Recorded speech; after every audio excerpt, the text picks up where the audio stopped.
So you're welcome to Enhance Your English Lesson with Evan Gandhi. And today I'm taking you through subject-verb agreement. One topic I've come to realize that a majority of students have challenge with. And when you gain mastery of it, you're able to express yourself very well without any fear and panic. And I know you are going to join me to go through this lesson with you.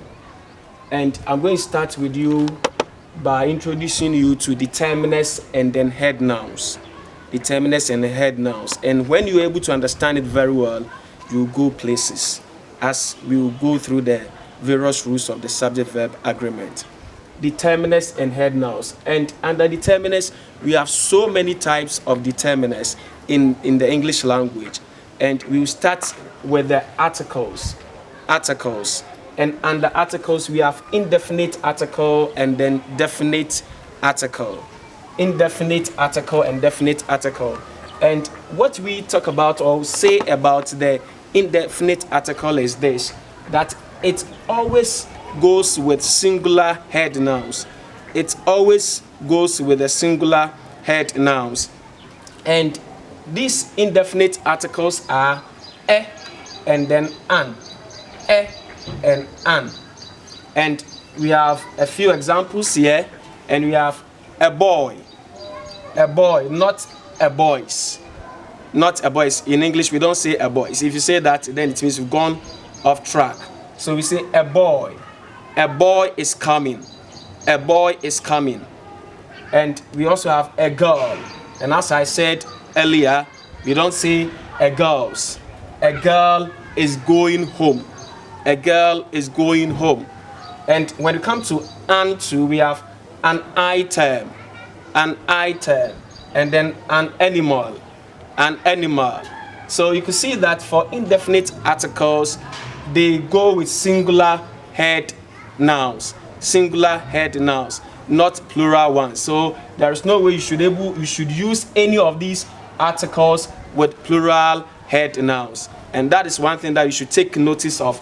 And then when it comes to definite articles too, we have singular, that is, the definite article is the article there.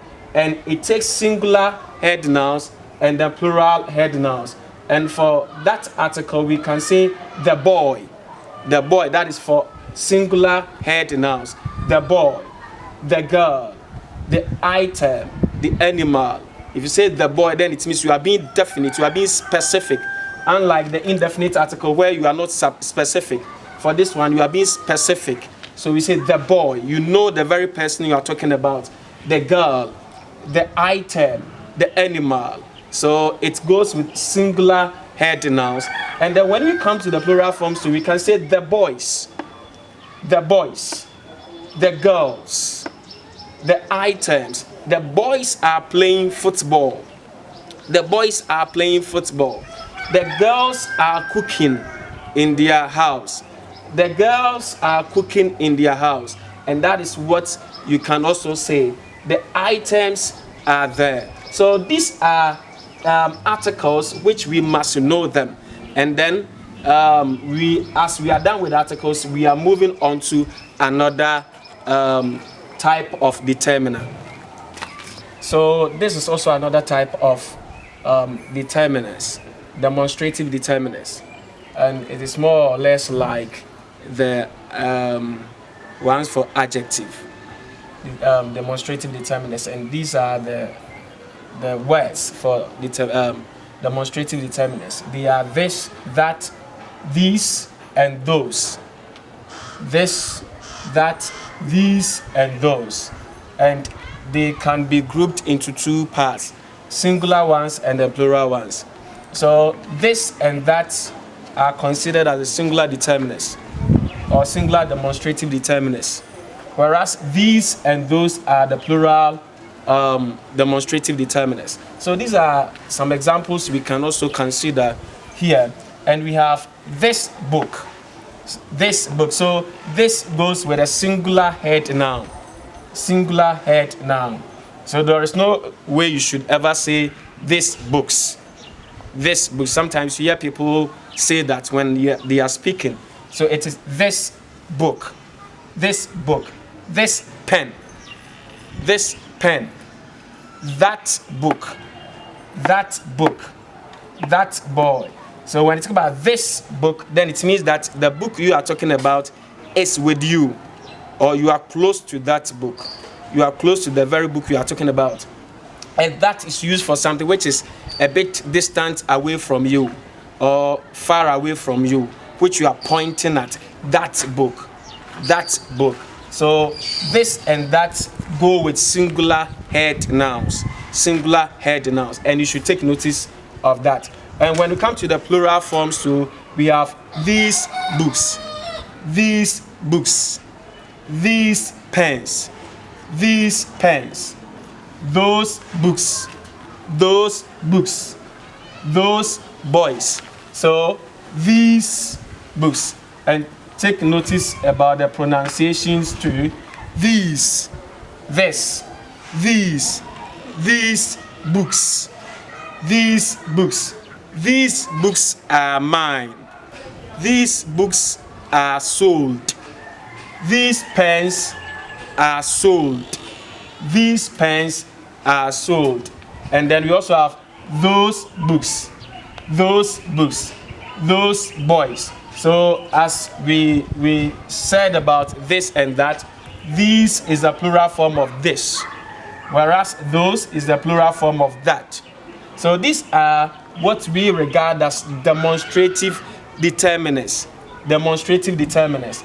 And they are very important that we also know them and then make use of them. So as we are studying these determinants and then their head nouns, I believe you'll be able to understand how it goes. Let's go to another type of determinant. Another type of determinant. That is, we can also use pronouns and possessive determinants as part of what we are talking about. But these things are very important that we know how they are used in the English language.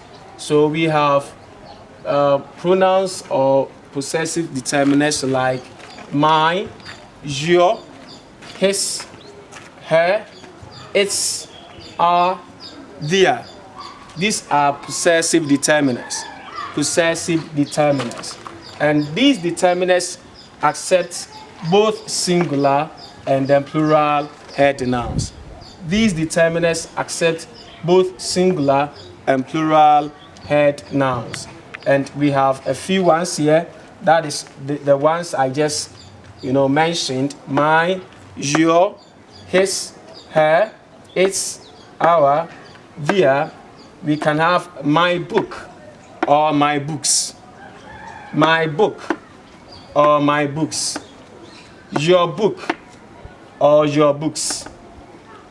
His book or his books. Her book or her books. Its book or its books. Our book or our books. Their book or their books. And it also goes for pen and pens. So any of these possessive determinants can accept both singular head nouns and then plural head nouns. So these determinants are very good. You can use them for both singular and plural, head nouns or subjects. And for that one, it depends on the head noun you are going to use. If the head noun is singular, then automatically you must need a singular verb, which we shall go onto that later on as we journey through this lesson. So these possessive determinants take either singular or plural head nouns, and these are things that you should know them. So let's go on to another type of determinant as we are studying a few about these types of determinants.